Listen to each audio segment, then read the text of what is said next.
Hi guys, my name is Swania and you watching swan unleashed. बिना कुछ time pass किए सीधे मुद्दे पे आते हैं। अभी तक तुम लोगों ने सिया गोयल और केतन अग्रवाल का जो पुणे में भी केस हुआ है वो सुन ही लिया होगा।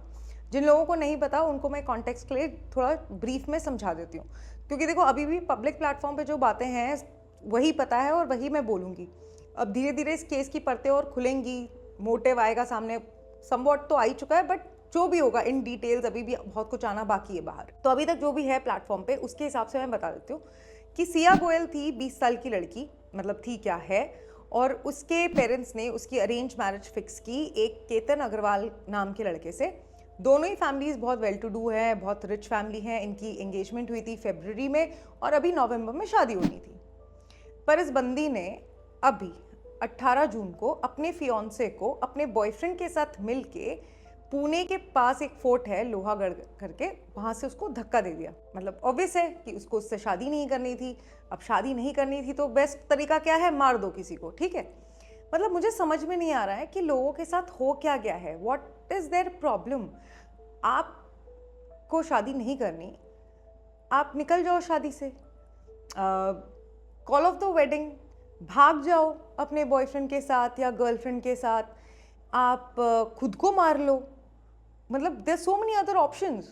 ये प्लान करने में मतलब किसी की नहीं फट रही, लोग इस चीज़ को एग्जीक्यूट कर रहे हैं। लास्ट आई थिंक मैंने इस टाइप का कोई केस जब कवर किया था जो ऐसे कपल्स के बीच में हुआ, that was the blue drum case. उसके बाद सोनम रघुवंशी केस हुआ which was so similar to this case. In fact इसको हम अगर सोनम रघुवंशी 2.0 केस बोलेंगे तो कुछ गलत नहीं होगा। बस फ़र्क इतना है कि उसने ये चीज़ अपनी शादी होने के बाद किया था और इसने अपनी शादी से पहले कर लिया। फिर सोनम रघुवंशी के केस के बाद निकी भाटी केस हुआ, फिर अभी हाल ही में ट्विशा शर्मा केस हुआ। एंड पता है इतने सारे केसेस हैं जो बहुत ज़्यादा मीडिया में बड़े हुए भी नहीं हैं। इंस्टाग्राम पे ही हम कुछ कुछ स्टोरी सुन लेते हैं कि कोई अपने पति को अपने बॉयफ्रेंड के साथ मिलके मार रहा है, कोई अपनी पत्नी को गर्लफ्रेंड के साथ मिलके मार रहा है, कोई अपने बच्चे को मार दे रहा है पति के ये अपने बॉयफ्रेंड के साथ शादी करने के लिए। ये क्या चल रहा है भाई, ये क्या चल रहा है। मतलब तुम इतने प्यार में अंधे हो गए हो, इतने ज़्यादा तुम क्रूर हो चुके हो कि तुम मारने लग रहे हो लोगों को, और तुमको ये नहीं समझ में आ रहा है कि आज तुम जिसके साथ मिलके या जिसके लिए तुम किसी और को मार रहे हो, वो कल को तुम्हारे साथ भी ये चीज़ कर सकता है ना भाई। क्योंकि तुम तो प्यार में इतने ज़्यादा पागल हो रहे हो कि तुम किसी की जान ले रहे हो, तो हो सकता है कि कल तुमको किसी और से प्यार हो जाए, और जो तुम्हारा आज करंट पार्टनर है जिसके लिए तुमने किसी और को मार दिया था, तुम कल को उसको मार दोगे। मतलब ना लव मैरिजेस में ट्रस्ट हो सकता है, ना अरेंज मैरिजेस में ट्रस्ट हो रहा है। लोगों की मेंटालिटी कहाँ जा रही है। एंड लिटरली पता है मुझे मन नहीं करता ये सारे केसेस कवर करने का, पता नहीं क्यों। ट्विशा शर्मा वाला केस भी मैंने इसीलिए नहीं कवर किया था क्योंकि मेरे को ट्रॉमा हो जाता है, टू बी वेरी ऑनेस्ट। मैंने अपने फैमिली में ये केस इतनी ओपनली डिस्कस किया, जितने भी ऐसे केसेस होते हैं अपने फ्रेंड्स के साथ डिस्कस करती हूँ, अपनी रिसर्च टीम के साथ डिस्कस करती हूँ, and then I don't feel like making a video. Like the other day I was just telling my researcher, जब उसने मुझे बोला कि start making a video on Trisha Sharma case, I was like no, I don't want to. It just traumatizes me. It is so bloody sad कि मेरा मन ही नहीं करता। कितने केसेस, ये केसेस हम कवर करने लग जाएंगे, हर दिन एक वीडियो बनानी पड़ेगी ऐसे ही केस पे, तो कितनी चीज़ें आप कवर करोगे। बट अभी क्या हो रहा है ना, मेरे भी दिमाग में जा रही है ये चीज़ें, मतलब ऑलरेडी जा रही है, बट मतलब आई डोंट नो मैं क्या बोल रही हूँ। Like it is so surprising कि पहले बोलते थे ना ऐसा कि रिलेशनशिप में ट्रस्ट होना चाहिए, ये होना चाहिए।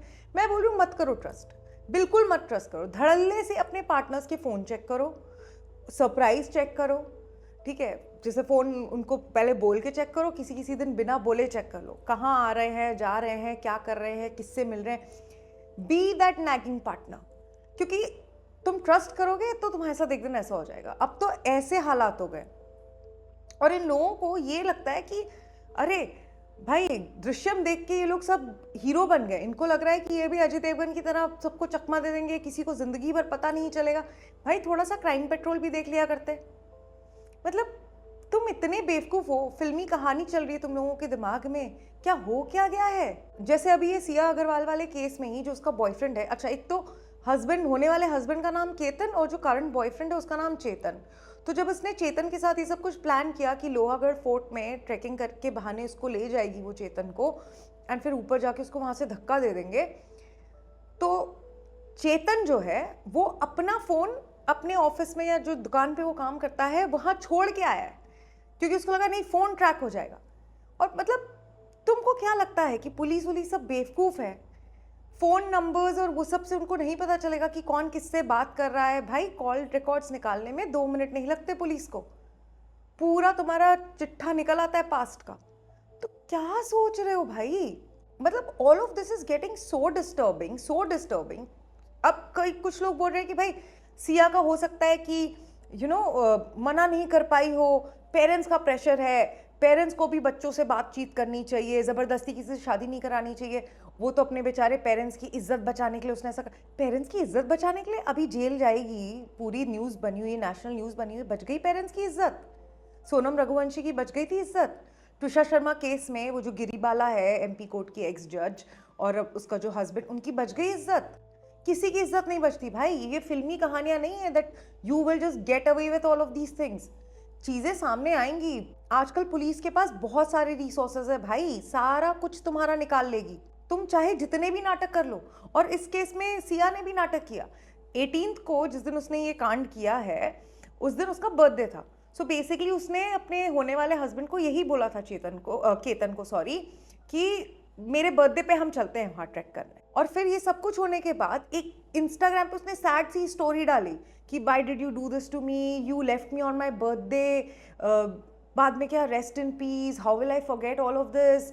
मतलब कितना नाटक कर रहे हो भाई, कितना नाटक, कितना तुम अच्छे बन जाओगे दुनिया के सामने, तुमको घर पे रात में नींद आ जाएगी ये सब करके। And how difficult it is to get out of a like marriage. तो चलो ठीक है, डिवोर्स से गेट आउट करना है स्टिल डिफिकल्ट, बट हो जाता है। इतना कोई वो नहीं है, कोई टैबू नहीं है आजकल की दुनिया में। ठीक है, अगर तुम्हें तुम्हारा पार्टनर परेशान कर रहा है और if you have fallen out of love और that relationship, part your ways, it's okay. कोई किसी के बिना ना मर रहा होता है, ना तुम्हारे वो 4 लोग कोई तुम्हारी बेइज्जती कर रहे होते हैं। लोग बहुत यूज टू हो चुके हैं इन सारी चीज़ों के। और इस केस में तो डिवोर्स भी नहीं हुआ था। All she had to do was to call off the wedding, that's it.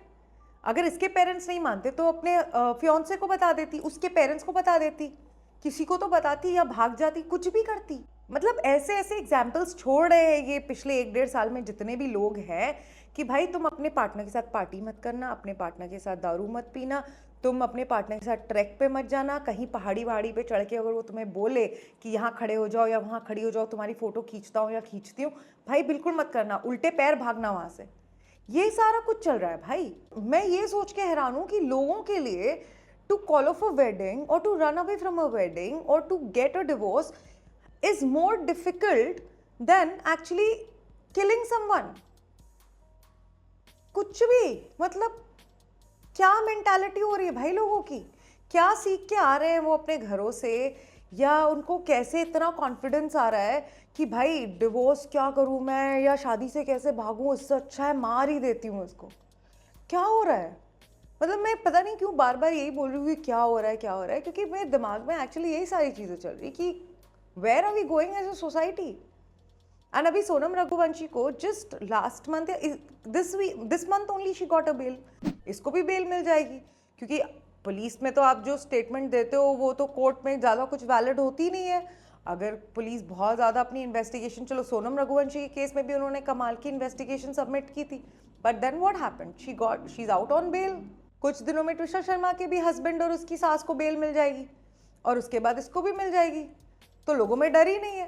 People are actually thinking कि तुम निकल सकते हो इन सब चीज़ों से बहुत आसानी से। और 1-1.5 साल बाद तो वैसे भी लोग भूल ही जाते हैं सब कुछ, कौन बात करता है। फिर कोई नया केस हो जाएगा, उसके बारे में बातचीत होने लगेगी, वो खत्म होगा, कोई और केस होने लग जाएगा। मतलब पिछले 1 साल में मल्टीपल ब्लू ड्रम केसेस हुए हैं, मल्टीपल डाउरी केसेस हुए हैं, मल्टीपल ऐसे कपल्स के केसेस हुए हैं जिसमें लोग एक दूसरे के पार्टनर्स को मार रहे हैं मिलके। एंड सबसे बड़ी प्रॉब्लम हमारे लॉ एंड ऑर्डर का ये है कि जो चीज़ें लिखी हुई है ना वो एक्चुअली प्रैक्टिकली होती नहीं है। वो सिस्टम उस तरीके से फंक्शन नहीं करता है। बहुत जगह लिखा रहता है ये नॉन बेलेबल ऑफेंस है, ये है, इसकी सज़ा इतनी है, but when the matter goes into the court वहाँ कुछ और ही खिचड़ी पक रही होती है। सडनली नॉन बेलेबल ऑफेंसेस जो लिखे हुए हैं लॉ बुक में वो बेलेबल हो जाते हैं, उनमें कंडीशनल बेल मिल जाती है, लोग पहले से ही एंटिसिपेटरी बेल ले लेते हैं, मतलब सब कुछ होता है। Just you need to get a smart lawyer. तुम्हारा लॉयर तुम्हारे ओपोनेंट के लॉयर से ज़्यादा स्मार्ट होना चाहिए and then you can get away with it. ऐसा हाल हो रखा है जुडिशरी का इस समय, तो ऑब्वियसली लोगों का डर खत्म होगा ही। लोगों के लिए शादी टूटने की बदनामी is bigger than getting jailed बदनामी। And yes, everyone does forget things. आज तुम देखो ट्विशा शर्मा के बारे में भी कोई फॉलोअप्स नहीं हो रहे, कुछ नहीं हो रहा है। 15-20 दिन उसकी सास के मुंह में कैमरा डाल के मीडिया वाले वीडियोस बना रहे थे, उसके पति के मुंह में कैमरा ठूस के बना रहे थे, उसके पेरेंट्स को बार बार जाके परेशान कर रहे थे। अब क्या मैटर कोर्ट में चला गया है, वो चलता रहेगा 6-8 महीने, फिर कुछ एक बार कोई न्यूज़ आ जाएगी, फिर कभी कुछ बीच में न्यूज़ आ जाएगी, 1-1.5 साल के बाद सब भूल जाएंगे। अभी वो जो मुस्कान थी, मुस्कान और साहिल वाला केस, उसकी बेटी हो गई है, जेल में है, वो क्या है, किसी को कोई लेना देना नहीं है। So yes, people do forget and move on, but तुमको ये भी समझना पड़ेगा कि people will also forget your broken marriage and move on. तो इसलिए सबसे पहले तो इन सारी चीजों से डरना बंद करो। ठीक है, पहले तो क्या होता था कि अगर कोई रिलेशनशिप में है एंड उसका कोई एक्स्ट्रा अफेयर हो जाए बाहर, या एक्स्ट्रा मैरिटल अफेयर हो जाए, तो वो बड़ी ही थू की बात हो जाती थी, बड़ी शर्म की बात हो जाती थी अगर लोगों को पता चल जाए। तो धीरे धीरे क्या हुआ कि एक्स्ट्रा मैरिटल अफेयर्स बड़े नॉर्मलाइज होने लग गए। तुम देखो, तुम्हारे वेब सीरीज में भी, तुम्हारी फिल्मों में भी, पहले क्या होता था, जन्मों जन्मों का प्यार दिखाएंगे, फिर धीरे धीरे कैसे इनको नॉर्मलाइज करना शुरू हो गया कि अरे नहीं, ये तो कॉमन हो गया है, आजकल की जनरेशन में तो ये होता ही है, कॉर्पोरेट अफेयर्स तो होते ही हैं, इंडस्ट्री में अफेयर्स तो होते ही हैं, ये सब तो ठीक है, प्यार प्यार होता है। तो क्या हुआ अगर आपको शादी के बाद प्यार हो गया? तो क्या हुआ अगर आपको कोई बॉयफ्रेंड है, आपकी गर्लफ्रेंड है, उसके होते हुए भी आपको किसी और से प्यार हो गया? It is okay, it is normal, ठीक है, we have reach that point. अब धीरे धीरे ये भी नॉर्मल हो जाएगा कि अरे तो क्या हुआ अगर दूसरे को मार दिया? तो प्यार में ही तो किया है ये। I am telling you, this will get normalised one day, क्योंकि आज से 15 साल पहले दीज एक्स्ट्रा मैरिटल अफेयर्स वो also like a taboo, not just extramarital affairs, but cheating in general was like a taboo, was a whole, you know, thing ki that used to fuck your head. But अब क्या है, 15 साल बाद it is so normalized. तो आज जो चीज़ हमको बहुत abnormal लग रही है, वो हो सकता है कि 15-20 साल बाद बड़ी कॉमन सी लगेगी, अरे ये तो बहुत कॉमनली हो रहा है। क्योंकि आप पिछले 1 साल में देख लो, इतने मल्टीपल केसेस हैं, लिटरली मुझे नाम भी याद नहीं है कपल्स के, आपको भी नहीं होंगे सबके, बट आए दिन कभी दिल्ली में कुछ हो जाता है, कभी इंदौर में कुछ हो जाता है, कभी बेंगलुरु में हो जाता है, कभी मुंबई में हो जाता है, कहीं भी हो रहा है। एंड दूसरी सबसे बड़ी बात कि इसमें कोई ऐसा नहीं है कि रिच फैमिलीज़ में नहीं हो रहा है या एजुकेटेड लोगों में नहीं हो रहा है, सिर्फ एक छोटे मिडिल क्लास लोगों में ये चीज़ हो रही है, या जो लोग पढ़े लिखे नहीं है उनमें ये चीज़ हो रही है, ऐसा नहीं है। It is happening everywhere. लोग कॉर्पोरेट कंपनीज में काम कर रहे हैं, वो ये सब कर रहे हैं, डॉक्टर्स ये सब कर रहे हैं, हाउसवाइफ हस्बैंड्स ये सब कर रहे हैं, कोई भी लगा हुआ है, सबका मेंटालिटी एक समान हो गई है। I don't know what more to say, I really don't know. मतलब if this is not traumatizing for people, then I don't know what will be. And I don't know what more to say. But ठीक है, follow करेंगे इस case को, देखते हैं कब तक इसकी हवा रहती है ना। अब तो यही कर सकते हैं, कब तक इसको मीडिया चलाती है, कब तक इस पे मीडिया जितना ज़्यादा TRP ले सकती है लेती है, उसके बाद कुछ नया हो जाएगा, कुछ कहीं वॉर हो जाएगी, कुछ और हो जाएगा, and a whole generation has gone for a toss. अब धीरे धीरे नॉर्मलाइज होने लगेगा। भाई मत करो शादी, मत करो ट्रस्ट अपने पार्टनर में। Like just before ending this video I only say कि कोई ज़रूरत नहीं है। तुम्हारा 10 साल का रिश्ता हो, तुम्हारा 20 साल का रिश्ता हो, तुम्हारा 25 साल का रिश्ता हो, तुम्हारा 6 महीने का रिश्ता हो, मत अंधे बनो प्यार में। तुम्हें बिल्कुल धड़ल्ले से शेमलेसली तुम अपने पार्टनर पे keep a tap on your partner, that's it. क्योंकि किसी का कोई भरोसा नहीं है। आज तुम्हारे पार्टनर को किसी से प्यार नहीं होगा, हो सकता है कल हो जाए, परसों हो जाए, और फिर नर्सों वो बैठ के अपने नए पार्टनर के साथ तुम्हारे अगेंस्ट क्या प्लानिंग प्लॉटिंग कर रहा होगा तुम्हें पता भी नहीं चलेगा। तो कोई ज़रूरत नहीं है भाई, और कोई नहीं मर रहा शादी के बिना। सिंगल लाइफ बहुत बढ़िया है, मैं तो सही बता रही हूँ, बहुत ही बढ़िया है। अपनी मर्जी से उठो, अपने मर्जी के मालिक रहो, अपनी मर्जी का खाना बनाओ, खाना खाओ, ऐश करो। That's it. ना तो तुम्हें किसी के इमोशंस पे डिपेंडेंट होने की ज़रूरत है, ना किसी और को अपने इमोशंस पे डिपेंडेंट करने की ज़रूरत है. Work, make money, travel, see the world. That's it.